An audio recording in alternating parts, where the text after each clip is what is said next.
మీరు ఎవరిని ఆరాధిస్తారో మీరు వాళ్ళలా తయారవుతారు.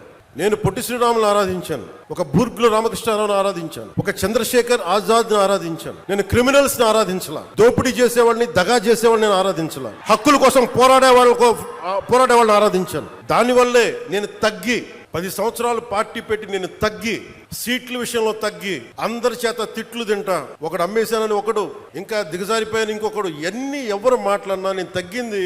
మీకు నేను ఈ నీటి సాక్షిగా చెప్తున్నాను, నేను తాగే నీళ్ళ సాక్షిగా చెప్తున్నాను, అమరజీవి జలధార సాక్షిగా చెప్తున్నాను. రాష్ట్రానికి మంచి జరగాలి, మీకు మంచి జరగాలని నాకు స్వార్థమే లేదు. నాకు జీవితకాలం వాటర్ బాటిల్స్ కొనుక్కొని పెట్టుకోవచ్చు.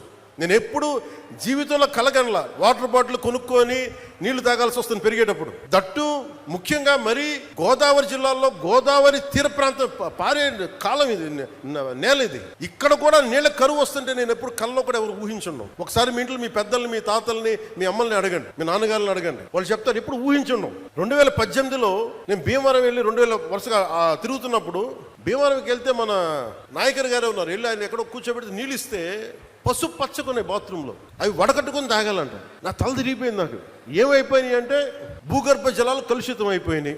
ఒకవైపు నిండు నది గోదావరమ్మ పారడం ఏంటి, ఆర్థర్ కాటన్ కట్టిన బ్రిడ్జిలు ఉండి అన్నీ ఉండి ఈ ఆక్వా పొల్యూషన్ కి మొత్తం భూగర్భ జలాలు కలుషితం అయిపోయినాయి అంటే నవ్వాలా ఏడవాలా నాకు అర్థం కాల. అదే మీరు చూడండి, ఈ రోజున దాదాపు 7,900 తోటి మనం ప్రారంభిస్తున్నది. నిజంగా మనకి నీళ్లు కలుషితం కాకుండా ఉండుంటే ఎన్నిటికి ఉపయోగించేవాళ్ళో మీకు తెలియదు. మీ పిల్లల భవిష్యత్తుకి, మీ కాలేజీలకి, మీకు ఏదైనా స్కిల్ డెవలప్మెంట్. కానీ నీళ్లు కలుషితం అయిపోయి in the name of development, in the name of commerce ఉన్న ప్రకృతి వనరులను చంపేసుకొని మనం ఈ రోజున వీటి ఖర్చు పెడుతుంటే చాలా బరువు హృదయంతో చెప్తున్నాను, చాలా బాధేస్తుంది. నా కోసం కాదు, మనందరి కోసం.